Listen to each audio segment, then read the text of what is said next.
নমস্কার বন্ধুরা। ২২ গজে দুটো দল যখনই মুখোমুখি হয় ২২ জন ক্রিকেটারই চান তার দেশ জিতুক।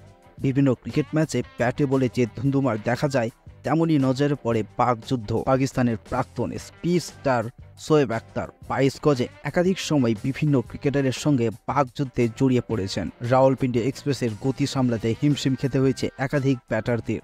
তার অবসরের পর ভারতীয় কিংবদন্তি সচিন তেন্ডুলকর, বীরেন্দ্র সেহবাগের মতো বিধ্বংসী ক্রিকেটাররাও জানান তাদের কেরিয়ারে মোকাবিলা করা অন্যতম কঠিন বোলার ছিলেন শোয়েব আখতার। সম্প্রতি শোয়েব এক ইউটিউব চ্যানেলে জানিয়েছেন, একবার তার বিরুদ্ধে আগ্রাসন দেখানো এক ক্রিকেটারকে তিনি মাঠে খুন করার হুমকি দিয়েছিলেন। কে সেই ক্রিকেটার? ২২ গজে গতির আগুন ঝরানো শোয়েব আখতারকে এক ম্যাচে কিউই তারকা ব্র্যাডন ম্যাককালাম আগ্রাসন দেখিয়েছিলেন। সেই ম্যাচে ম্যাককালামের সঙ্গে তুমুল বাগযুদ্ধে জড়িয়ে পড়েছিলেন Shoaib. Wake up with Sourav YouTube চ্যানেলে শোয়েব বলেন, এক ম্যাচে ম্যাককালাম আমার বিরুদ্ধে ভালো খেলছিল, তখন ওকে গিয়ে জিজ্ঞাসা করি তোমার দৃষ্টিশক্তি কি ভালো?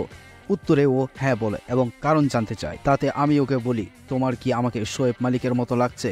আমি তোমাকে বিমার ছুঁড়ে মারবো, তোমাকে মেরে ফেলবো, আর এখানে সেটা না পারলে হোটেলে ফিরে অবশ্যই তোমাকে মেরে ফেলবো। হাসতে হাসতে পুরোনো দিনে এই স্মৃতিগুলো তুলে ধরছিলেন শোয়েব। পাক তারকা বিশ্বমানের বলার, কিন্তু হাঁটুর চোট তার কেরিয়ারে বিরাট প্রভাব ফেলেছিল।